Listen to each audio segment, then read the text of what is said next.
Hi, I'm Sam Wright Callender, the author of the Happy Little Garbage Truck picture book and educational program.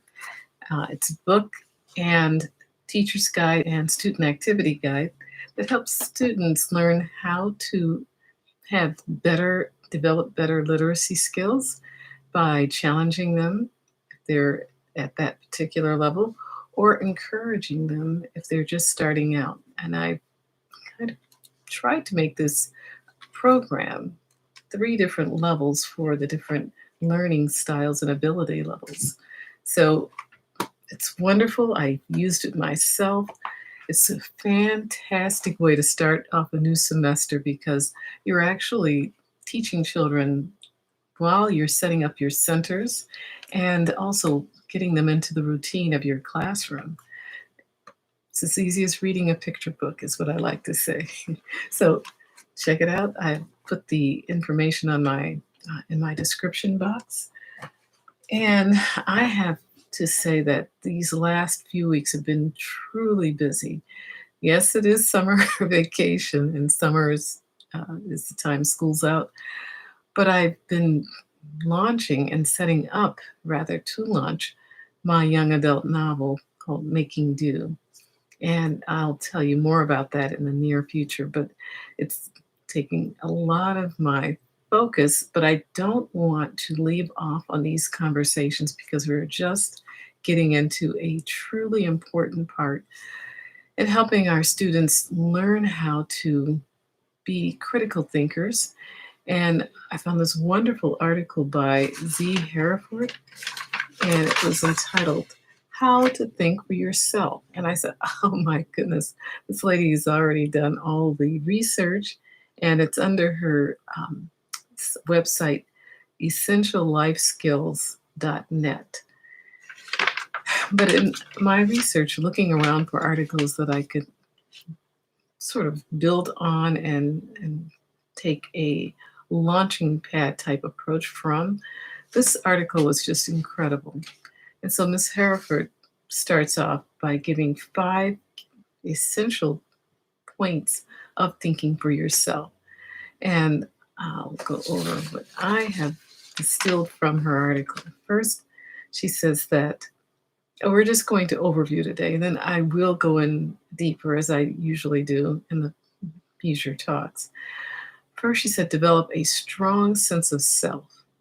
And to me, this may be the hardest part of thinking for yourself these days because for children and young adults, it's they're bombarded, as are we, with social media images that they may be taking their cues from, and oh, I should be doing that because that's what somebody my age does, or I like what that person's doing, I want to do that too. So you don't just have your circle of friends to look at, you have this worldwide uh, library of images.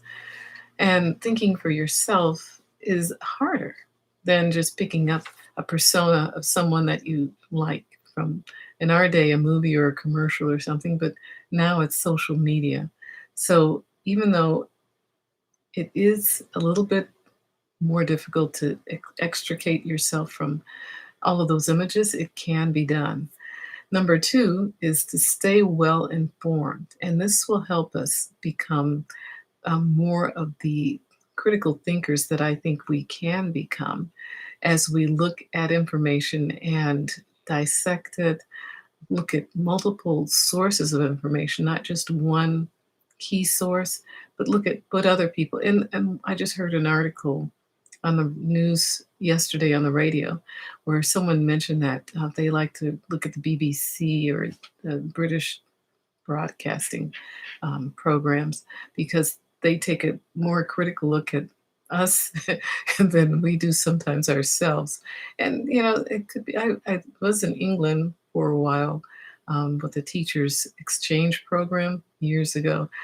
And they can be very, very critical. I thought that was a really good article to hear because it reinforced what I found out to be the truth.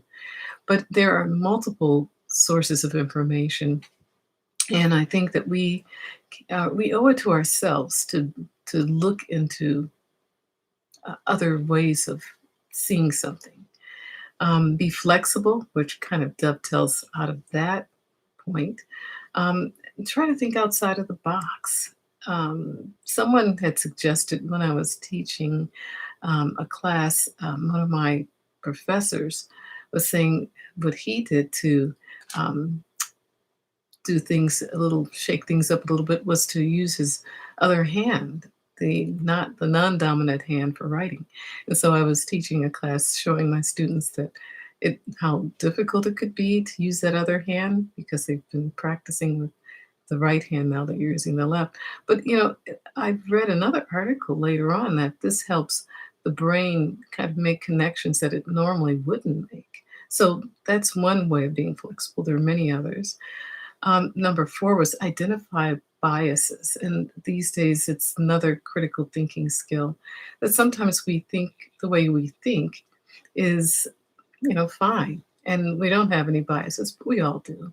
So, find our pet biases and try to rethink, why do we lean that way and why are we believing that that is the way to think? And number five, do not buckle under pressure, fear, or guilt.